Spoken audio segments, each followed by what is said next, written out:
I take a deep breath and let the memories wash over me like the gentle waves of the ocean. My mind is filled with a montage of moments shared with Matt, my beloved son, a collection of snapshots that illustrate both the fragility and resilience of our bond. Matt's laughter still rings in my ears, a melodious echo of childhood joy. I remember the countless sleepless nights spent rocking him to sleep, humming lullabies while the shadows danced on the walls. Every time I set aside my own exhaustion to ensure he felt safe and loved, the world outside our home faded into oblivion. I sacrificed my dreams, brushing aside my aspirations, so his could take flight. Those school supply shopping trips were more than errands. They symbolized my investment in his future. The feel of his tiny hand in mine, his wide eyes gleaming as he picked out the flashiest backpack, is etched into my heart. How could I forget those moments, the vibrant colors of crayons and notebooks that reflected the hope I held for his success? My dreams, lining the shelves of our home, were always about him, each smile from my boy feeling like a well-earned reward. And then there were his first steps, clumsy and unsure, yet filled with determination. I can still see him wobbling forward, arms outstretched, and the way I cheered for him as if he had just conquered the world. In those moments, I found purpose. I poured my heart into every school play, every sports event, cheering him on so loudly, the other parents would look at me with a mix of admiration and amusement. "Go, Matt, you can do it!" My voice rang clear, unwavering in my support. His success had become my joy, a reflection of every sacrifice I made as I stood behind him, cloaked in pride. Each achievement felt like a mutual victory. I basked in the light of his accomplishments, my role as a mother defined by unwavering love and commitment. Yet, beneath each tender recollection lurked an evolution I didn't fully grasp until recently. As Matt grew into adolescence, I sensed a delicate shift. He became more independent, venturing into worlds I could only watch from the sidelines.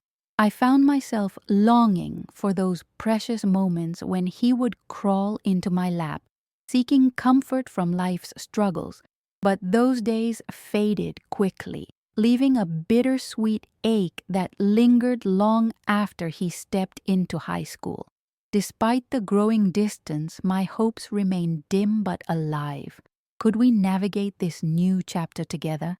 I cherished our Sunday dinners, the way his eyes sparkled as he shared laughter with family. I knew I had nurtured him well, teaching respect and kindness, values I hoped he would carry into adulthood. But reflection settles in my chest like a weight I cannot shake. I look around the house we built together, yet I sense something is missing. I ache for his presence, for the recognition of the mother who lifted him up and cheered the loudest. With Sarah now weaving her way through our lives, I wonder if our bond is strong enough to withstand the trials ahead, or if it will unravel beneath the strains of her disdain. As I sweep the floor, running my fingers over the familiar surfaces, I can't help but wonder, can the fabric of our lives hold together when woven with shadows of someone new? The memories we've created echo through the halls, but will they still find resonance with the future we're being pushed toward? A sense of urgency blooms within me. I must hold on to our bond, keep alive the love that has defined me for so long, no matter the storms of change. As I glance at the framed photos lining the walls, I promise myself that I will not simply fade into the background. I have always been a pivotal figure in my son's life, and I intend to remind him of that before it's too late. The first time I met Sarah, the sun filtered through the leaves, casting a warm glow over our family picnic. She breezed in with an effortless charm, laughter spilling from her lips like music. I was instantly captivated, eager to embrace this new addition to our family. She seemed so vibrant, so full of life, throwing her arms around Matt as if the universe had granted her a rare gift. I watched in wonder, unable to deny the warmth spreading through my heart as I saw my son so happy, his face lit with a radiance I feared would be fleeting. "Isn't this place gorgeous?" she exclaimed, flinging her hair over her shoulder as she surveyed the park. As she drew nearer, her smile broadened and I was struck by her enthusiasm. She wrapped her arm around my shoulder, pulling me in for a quick hug. "I'm so excited to be part of this family!" But as days turned into weeks, that excitement seemed to morph into something more complicated. Little comments crept into our interactions like weeds in a garden, subtle at first, but soon bespeaking a growing disdain I wasn't prepared to face. "Matt is a great cook, but I guess some things can't be taught," she remarked one evening during dinner, eyeing my pot roast with a smirk. I caught the flicker of condescension in her tone before it slithered away, a tail that slipped from my grasp. Did she think I was an outdated relic, my tradition of family meals a quaint but foolish endeavor? I busied myself at the table, an uncomfortable heat creeping into my cheeks as I excused the sudden tightness around my throat. On another occasion, I offered a suggestion about a new parenting approach I had read about, a gentle way of dealing with children's emotions, and she responded with a dismissive wave. "Pat, that's so yesterday. Kids need to be toughened up." Her laughter filled the air, and though others joined her, I felt like an outsider in my own home, the warmth of my role fading with every sarcastic quip. As time passed, it became clear to me that Sarah loved being in the center of attention, the sun around which our family revolved. And while I watched from the sidelines, I became painfully aware of her growing impatience with my presence, like a reluctant visitor at her own celebration. Small gestures began to feel magnified in their intensity. An eye roll when I asked about deeper parenting philosophies, an exaggerated sigh when I wanted to share another cherished family story. Still, I attempted to remain hopeful, yearning for a solid family unit I desperately wanted to believe in. Matt adored her. It was evident in the way he sought her approval in everything. I couldn't begrudge him that, but I could feel the fabric of our family shifting in ways that unsettled the very foundation I had helped build. Then came the whispers of discontent, creeping into our conversations like a cold draft through an open window. There was the holiday dinner where I diligently prepared the feast, a spread of my family's favorite dishes laid lovingly across the table. As I proudly placed the last dish, a homemade casserole, on the table, Sarah turned her nose up, eyeing me with a smirk. "Really, Pat, it looks like a 1950s diner exploded on your table. We can't eat this," she declared, her laughter ringing like chimes in a storm. I stood frozen, the room spinning on an axis I didn't recognize. The sting of humiliation lodged itself in my throat. The laughter from others edged with uncertainty. I glanced at Matt, searching for some sign of support, but his eyes mirrored confusion rather than solidarity. The weight of collective silence crashed over me, and I felt as though I was fading before their very eyes, stripped of my dignity. Each slight, each dismissive remark began to compile and envelop me in a cloak of isolation. I found myself holding back tears more frequently, battling the silent fears that plagued my heart. Whenever my grandchildren visited, their enthusiasm for Sarah's ideas further strained my internal struggle. They would eagerly recite stories of their adventures in the city with Mom Sarah, the very same children I had cradled in my arms mere years prior. The distance felt insurmountable as I grappled with my fading role. One afternoon, as I flipped through recent family photos, I was struck by a snapshot of us together at a birthday party. There was laughter, children playing in the sun, but it felt like a ghost of a memory, a mirage dancing just out of reach. I clutched the picture tightly, hoping to grasp onto the threads of the family tapestry I once expertly wove. Could I still find a way to catch the warmth of that sun, to reclaim my place in our family while navigating the complexities Sarah had introduced? The urgency in my heart grew, but with it came another truth. I couldn't ignore the discontent festering beneath the surface any longer. I wanted connection, vibrant family moments that didn't have to contend with sharp edges and hidden disdain. As my fears intensified, I sought affirmation in every corner of our family life, questioning whether I could still be a vital thread in our family tapestry. I felt the edges of our dynamic fray, and I was determined to stifle the poison creeping into our home. A reckoning was approaching. Would I stand for my family, or would I let Sarah and her influences push me quietly into the shadows? The answer weighed heavily on my heart. Life falls into a somber rhythm, leaving me grappling with feelings I never anticipated.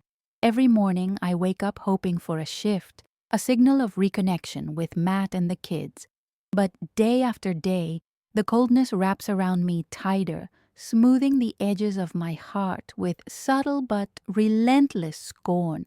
The moments I once cherished at the dining table, vibrant with family discussions, have morphed into an uncomfortable atmosphere. I sit quietly, hands clasped in my lap, feeling like a mere spectator rather than a valued participant. When I attempt to join the conversation, Sarah shoots a quick glance my way, filled with annoyance that makes my heart seize. "Mom, we got this," Matt says, his tone gentle but tinged with a warning, dismissing my input without realizing the blow it deals. I nod, holding back the sharp sting rising to my throat. I want him to see me, yet the connection between us seems to crumble further each time. My role as a grandmother feels under siege. The children, once eager to dive into my embrace, now gravitate towards Sarah, their arms outstretched to her instead. Their eagerness to share stories of their adventures with Mom Sarah cuts deep, leaving me with an ache. How did I lose that bond so swiftly? Then the holidays arrive, once filled with laughter and joy, now simmering with tension. I pour myself into preparations, clinging to the familiar warmth of traditions. I bake cookies, hang ornaments, and prepare the lavish feast that has always brought us together. I envision the children's delight as they dive into treats, but when they arrive, anticipation dissipates. Sarah has taken charge, suggesting modifications to family recipes with an ease that makes my skin prickle. "Mom, let's do this my way. It'll be fun," she chirps, her fingers dancing over my sacred dishes. My heart sinks, realizing that once again my contributions are being overlooked. Throughout dinner, her dismissals ring in my ears. "Pat, this casserole is so rich. Maybe you should lighten it up next time," she quips, laughter punctuating her words. The stares from family members burn into me. I grip my napkin tightly, wishing for their understanding, a validation of my role that seems to be fading. Later, I watch them play games, laughter ringing out like a melody I once knew. The excitement fills the room, but the bittersweet pang of isolation grips me. I stand in the doorway, yearning to be part of the joy, caught between longing and despair. The truth begins to sink in like a heavy weight. These silent humiliations have grown into a constant backdrop of my life, woven into my existence like an unwelcome quilt. A bitter ache accompanies each passing day, as I ponder whether I'm merely meant to exist in the shadows of my own family. In the quiet moments at night, when the house settles and the silence drapes around me like a familiar shawl, I pour my heart into my journal, my sole confidant. "I will fight for my place, reclaim my voice," I write fervently, hoping my resolve will outlast the suffocating shadows of resentment. But I'm at a crossroads. How can I reclaim my dignity? How can I make Matt and the grandchildren understand that I'm still here and that I deserve a voice in their lives? I find myself grappling with the urgency of my heart, needing to confront the discontent before it consumes the remaining threads of our family tapestry. In each glance at family photos gathering dust on the mantel, I remind myself I was the one who wove our stories together, who fought for a family filled with love. I stand at the edge of a reckoning, prepared to reinsert myself as the vibrant thread in this once magnificent tapestry, refusing to let Sarah's influence shadow my place in our family. I must act before the air grows heavier, before my significance slips through my fingers like sand. With my heart racing and a steely determination growing within, I resolve to fight for our family narrative. It's time to reclaim my voice and confront the growing discontent. They may think they can mute me at the table, but never in my heart. The nights stretch long, and I sit on the edge of my bed, scribbling notes as I contemplate the fine threads of our complex family dynamics. It's hard to keep the resolve steady amidst the waves of doubt that crash against my spirit. I think about the moments I've endured, the wounds inflicted by Sarah cloaked in jest, the constant marginalization that feels crueler than any overt derogation.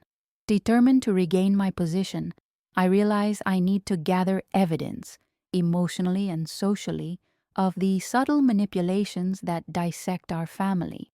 Armed with this awareness, I plan to confront Sarah. I won't lash out blindly. I want to lay out the threads of her behavior before the family in a way they can see for themselves. I won't be silenced, not anymore. My investigative process begins slowly. I observe, capturing fragments of our family interactions with the precision of a jewel thief, stealthily cataloging moments that reveal her true nature. Each time we gather, I pay particular attention to the way she interacts with Matt and the kids, her pealing laughter often accompanied by barbs sharper than they appear. One afternoon, during a casual lunch at a cafe, I sit across from Sarah, masked by a self-assured smile. I observe Matt and the children chatting animatedly, blissfully unaware of the tension crackling in the air. "Kids, what do you love most about school this year?" Sarah prompts, prodding for stories that will keep the spotlight on her. While they dive into tales of school triumph, my heart races in my chest. Sarah's hand rests possessively on Matt's knee while he nods, clearly entranced. "Mom, you'd be amazed how well they take my advice on education," she declares, enveloping my son in her narrative like a moth to the flame. I catch myself biting my lip to stifle a retort. I shift my gaze to the children, their laughter ringing joyfully, oblivious to my mounting suffocation. As weeks pass, I find ways to maneuver around Sarah's bombastic personality during family dinners. Her confidence often casts a shadow over my quieter nature, but I adopt a casual demeanor and reintroduce familiar stories with gentle grace. I seize moments to talk to my grandchildren, to remind them in soft whispers that I'm still here, still present. "Remember the time we went to the pumpkin patch?" I ask one of my granddaughters, smiling at the flicker of recognition in her eyes.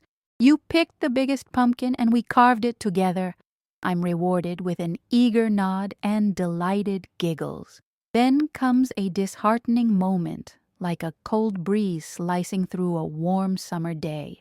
During a Saturday gathering, Sarah declares she's planned a surprise trip for the family, carefully glossing over that they'll be spending the weekend away without consulting me first. I sense a shift among the family, excited chatter building around her revelation while my voice falls silent. "Mom, we can't always stick to our old routines," remarks Matt, a pained glance casting his way. The sting of his dismissal settles into my bones. This is a fun opportunity for all of us. the children cheer, and my heart aches with a mixture of frustration and loss. As the days drift forward, I begin to compile a list, written evidence reflecting Sarah's manipulation of family dynamics. I recount small incidents, the way she redirects conversations, the veiled jabs hidden behind pleasant smiles, all adding to a growing catalog of subtleties. Every time someone laughs at her jokes at my expense, I note it down, a haunting reminder of the disintegration of our connection. One evening, I make an effort to include her in discussions loud enough for the rest of the family to hear. "Sarah, what do you think about the recipe Mom taught me? You have such a knack for cooking," I say, hoping to glean her response amid the laughter bubbling around us. But I watch her eyes flash with irritation for a fleeting moment before she feigns enthusiasm and continues to dismissively rattle off her culinary suggestions for my family meals. My plan shifts into clearer focus. As much as I now live with the fear of being pushed aside, I know that merely gathering evidence may not be enough. I need a moment of clarity, a gathering where I can confront these actions, and Matt, piercingly aware of the truth, can stand before Sarah with his eyes unwavering. Then, one fateful evening, a minor family crisis strikes. My daughter-in-law arrives late for dinner, her face shadowed with concerns. "I had a tough day," she confesses, her impulsiveness uncharacteristically apparent. My heart sinks. I watch as Matt comforts her, enveloping her in gentle words, but somewhere beneath Matt's reassurances appears a deep concern for her well-being. Once again, I feel invisible, the walls closing in. The following week unfolds, the summer approaches, and preparations for a family reunion swirl through our conversations. I sense an opportunity to expose Sarah's behavior, nestled within a joyous occasion that could easily mask strife. It's during this family gathering, with the fabric of togetherness stretched tightly, that I plan to assert myself. As I prepare for the gathering, I meticulously review my notes, doodles of Sarah's remarks encircling every page. They begin to emerge as a tapestry of her actions, showing the undercurrent of manipulation threaded through our shared experiences. I envision laying these stories bare in the warm light of laughter, turning the table slowly until it's no longer just my word against hers. The day of the reunion arrives, and the sun shines brightly, painting the world with warmth. I watch as family members trickle in, greeted by laughter and chatter, proud to be part of our woven tapestry. I move about, checking on the meals, glancing at the children as they play, and as I take a deep breath, ready to assert my role in this fabric of love, I remind myself, they can mute me at the table, never in my heart. In the midst of that bustle, the thrill of pulling together our family narrative pulses through my veins, and I prepare to stand tall, resolute, no longer willing to stand in the shadows. This is my moment to reclaim my place in this beautiful story. The warmth of the summer sun envelops me as I step into the backyard adorned with colorful decorations. The laughter of my grandchildren bubbles like a brook, carefree and joyous. Each giggle is a stab of longing, a reminder of the days when our joyous gatherings felt soothing rather than fractious. As family members pour in, I feel a buzz of anticipation mingling with anxiety.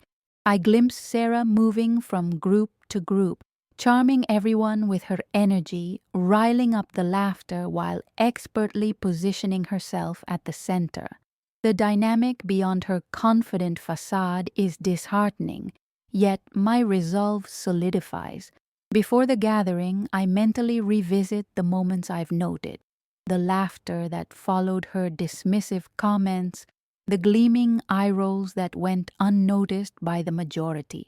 I remind myself that they may think they can mute me at the table, but never in my heart. No longer will she wield her words like a sword, and it's time to turn the tide. I glance around at Matt as he chats with our relatives, his laughter blending seamlessly into the joyful noise. In him, I see the boy I raised, the one who used to seek solace in my arms, and for a fleeting second, I feel a sense of loss. As children dash by holding sticky hands full of treats, I shake off the cloud suffocating my spirit. "Hey, Mom!" Matt calls over, coaxing me from my reverie. He approaches, his smile wide, radiating warmth that fills me with hope. But as Sarah sidles up behind him, his attention drifts, and the glimmer of connection dims.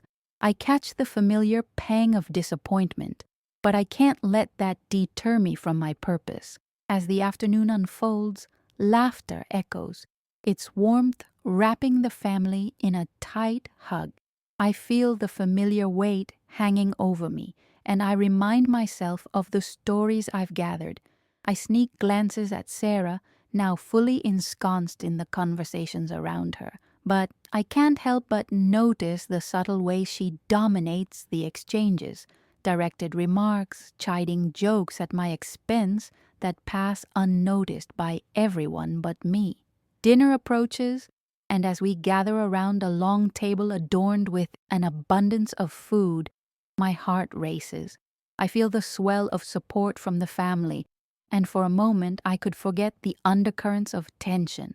But as plates fill and conversations rise, I know it's time. Taking a deep breath, I rise from my seat, heart thumping against my ribs. "I'd like to say something," I declare, voice steady yet tinged with vulnerability.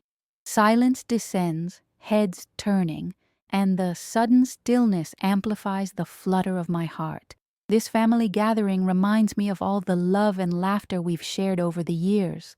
Sarah shifts in her seat, her eyebrows knitting together, but I press on. Yet I can't ignore that our family has changed, and I find myself feeling sidelined. I lock eyes with Matt, who watches with a mix of concern and confusion, searching for the right words to bridge our silent chasm. "Mom!" He hesitates, but I can see he doesn't fully understand yet. Gripping the table for stability, I feel the energy of family stirring around me, ready to rip just as easily as it's knitted together.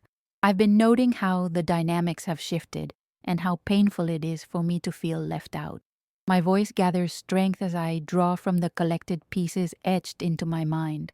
I recall the dismissive jokes, the veiled tweaks made to family traditions.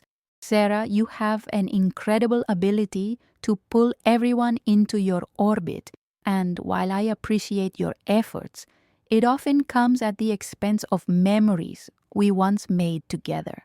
There's a flicker of surprise in her eyes, perhaps realization or the sting of an unexpected confrontation. The family looks shocked, glances exchanged, whispers muttering beneath the surface. I pushed through the rising tide of uncertainty.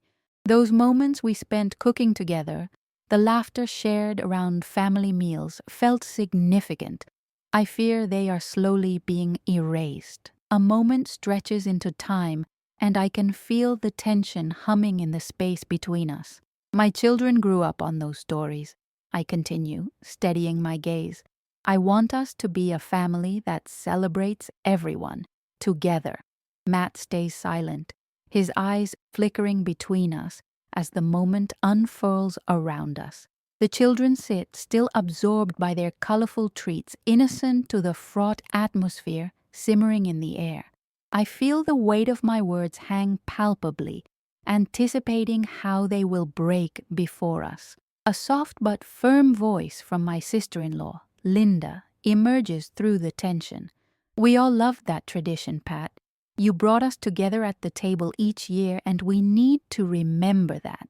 Her tone is steady, several heads nodding in muted agreement around the table. It's easy to overlook the quiet strengths among us. I often thought about how warm the dinners felt with you leading. Sarah's expression shifts into disbelief, a flash of anger mixed with indignation, and for a moment, shock dances across her face. "I thought I was helping," I thought we were a team, she defends, but the sharpness in her voice betrays the underlying tension. I can see her emotions swirling as her defenses rise, but the words I've woven together remain strong. We can still be a team. We just need to find a balance, one where everyone sings. Matt finally speaks, his brow furrowing as he processes the interplay. Sarah, I appreciate everything you've done, but let's not lose sight of the roots that brought us here. Mom packs a punch when she tells those stories, and I want both of you to feel valued, not like there's this tug of war. The air thickens with uncertainty, and as I catch Sarah's worried gaze, I recognize a flicker of vulnerability beneath her bravado. For a moment, I think I can see her considering my perspective, our shared love for this family overshadowed by conflict. It begins to dawn on her. I didn't realize you felt that way, Pat, she murmurs, a softness in her voice. I thought we could create new memories together. Together, I echo, pulling strength from the warm voices surrounding us. That's the key. It's not about negating the past, it's about celebrating both, how we carry old traditions alongside new experiences. A moment's pause holds in the air, the tension slowly diffusing like steam.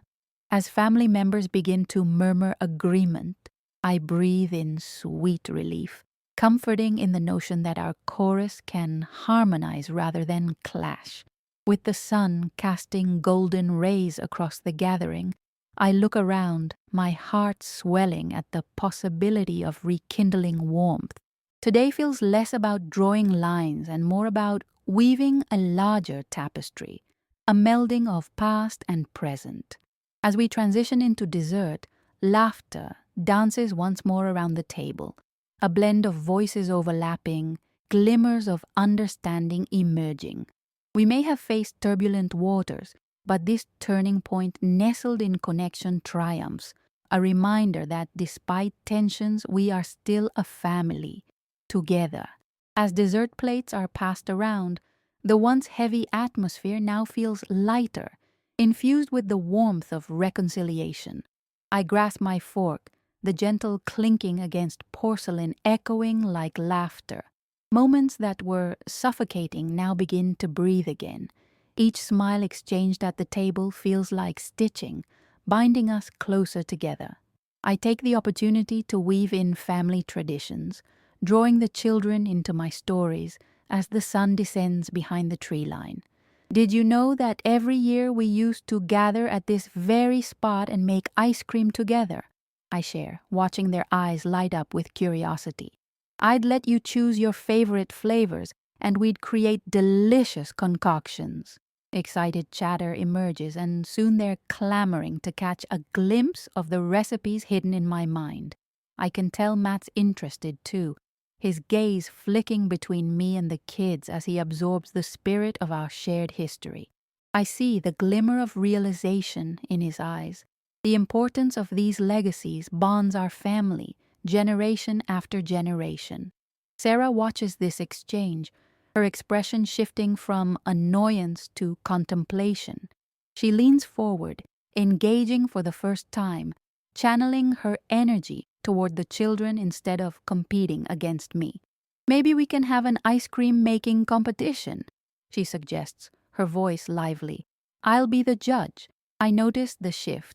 It's subtle but significant. The warmth I feared was slipping away seems to rekindle, the threads of the tapestry reshaping into something that feels stronger and brighter. Now that sounds like a plan, I agree, the thrill of teamwork echoing between us. Throughout the evening, I noticed Sarah making an effort to include me, her tone becoming infused with genuine curiosity. Pat, how did you spin those stories so beautifully? She asks, leaning toward me. I want the kids to experience that kind of magic you bring to our family. Passion, my dear, I say, layered laughter thickening the air, and a dash of love. The realization spreads like a warm sunbeam. This isn't merely about winning favor anymore, but about collaborating to create something incredible together. The children observe our exchange, and I feel their excitement ripple through, echoing in their laughter. Each discussion fosters familiarity and connection, where once there had been rivalry. It feels transformative, as if we are cautiously weaving through a fraying fabric that could burst apart but instead is pulling together. As the evening winds down, I glance around, contentment lapping at the edges of my heart. The blend of old traditions with new ideas encapsulates everything I've hoped for, a reaffirmation that all voices matter. With the gathering winding down, I catch glimpses of sunlight capturing laughter in its rays, an entrancing reflection of warmth that is almost palpable. I decide to seize this moment to solidify our new understanding. How about we make this an annual tradition? I propose to everyone, my heart racing. We'll blend our unique ideas and create something wonderful, a family legacy we can all be part of. Matt nods, his smile brightening.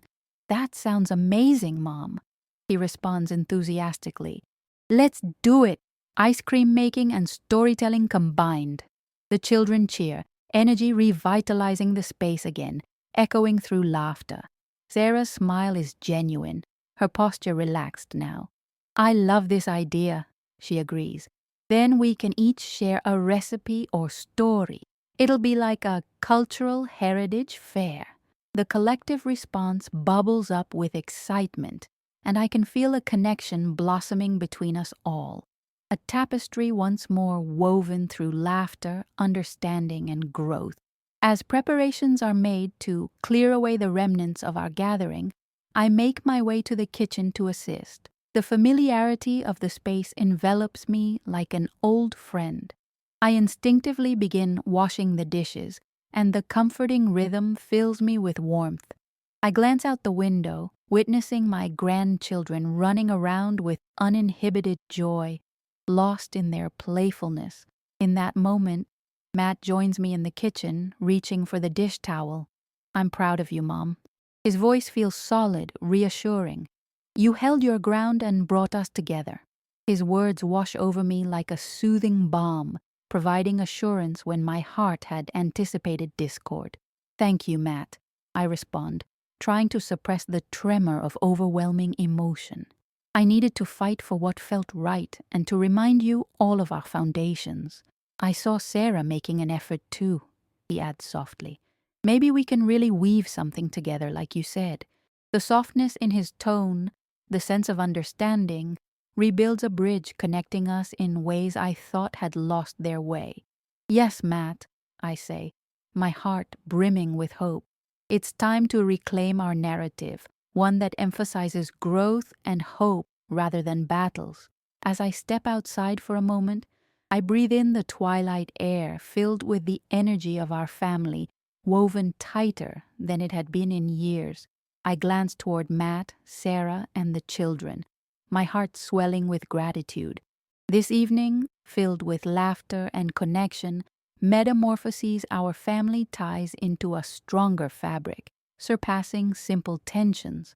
With the laughter of my grandchildren ringing in the air and the sense of hope igniting within, I fully embrace this family I thought I lost. Our journey has only just begun, a beautiful evolution nestled safely in my heart. As I reflect amid the waning daylight, I remember the mantra I've carried throughout. They can mute me at the table, never in my heart. This rediscovered strength is not just mine, it's our family's, connected, intertwined, resilient. The stories we share have power, and together we step forth ready to embrace whatever the future may hold. In the weeks following our reunion, a rhythm of warmth and laughter envelops our family. Matt takes the lead, organizing weekend cookouts that are vibrant with color and flavor, and I feel the bond strengthening with each gathering. The air thrums with camaraderie as we prepare meals that echo our family's roots. One warm evening, I find myself standing in the kitchen, stirring a pot of my famous tomato sauce, The same recipe handed down through generations. The familiar aroma fills the air, wrapping around me like a comforting blanket. As I chop fresh herbs, I see Sarah approaching, an apron tied loosely around her waist, her eyes glimmering with a kind of sincerity I hadn't witnessed before. "Mind if I help?" she asks, her voice inviting. It feels like a bridge extending between us, and I smile, heart racing at this unexpected moment of connection. "Of course, I'd love your help," I reply, my spirit lifted by her willingness. As we work side by side, the sounds of laughter and sizzling pans fill the kitchen. We mix and chop, sharing stories from our childhoods, her mother's cooking, my family traditions, each tale revealing layers of our identities. It feels like unearthing buried treasure, and I sense the bonds between us, ones that had once frayed, beginning to tighten. With the sun dipping below the horizon, painting the sky in soft pastels, we gather around the table outside, a feast laid out before us like a celebration. Tonight, let's share our favorite family memories, I propose, hoping to spark understanding and connection among us. This isn't simply about food, it's a call to revel in our collective past. When Sarah kicks off the storytelling, her voice resonates with warmth. She recounts cherished moments from her childhood, and my heart swells with joy. I share my own stories, ones filled with laughter in the kitchen with my children, their gleeful chaos. Every tale enhances our understanding, breaking walls and building bridges. The children giggle, entranced by our stories, their innocent laughter echoing against the backdrop of twilight. I catch Matt's eye across the table, and he beams, joining in with his own fond memories. The atmosphere buzzes with renewed energy, the goodness of our shared history wrapping us in a comforting embrace. "Pat," Sarah finally says, her expression sincere, "thank you for welcoming me into your stories. I didn't really grasp how important they were until now." Her vulnerability catches me off guard, but it sparks hope within my heart. "I appreciate you being so open, Sarah," I respond, feeling a wave of emotion wash over me. This is just the beginning of what we can create as a family, blending our pasts with our futures to build something beautiful together. As we dive deeper into our meals and stories, the once tense air transforms into one buoyed by understanding and acceptance. "Let's make this an annual event," Matt suggests, enthusiasm coloring his tone. "A family cook-off where we can share recipes, stories, all of it." The cheers erupt around the table, and I feel a renewed spirit rising. Raising my glass, I declare, "To our family, may our stories intertwine with love, laughter, and understanding." The sound of glasses clinking resonates in my heart, a promise of unity wrapping around us in the cool evening air. Here, gathered under twinkling lights, we're no longer just a family. We're a tapestry woven of shared histories, hopes, and laughter. In this moment of connection, I realize I have not only reclaimed my voice, but that we are crafting a legacy that intertwines our paths. It dawns on me that love and belonging can flourish, enriching our family fabric, stitched together with care. As the stars sparkle above us and the children's laughter dances on the breeze, I embrace the vibrant energy of our reunion. I bask in the magic we've created together, the layers of understanding blossoming into something beautiful. As the night deepens, I find a calm sense of clarity within me, a realization that we stand on the precipice of a bright future. They can mute me at the table, never in my heart.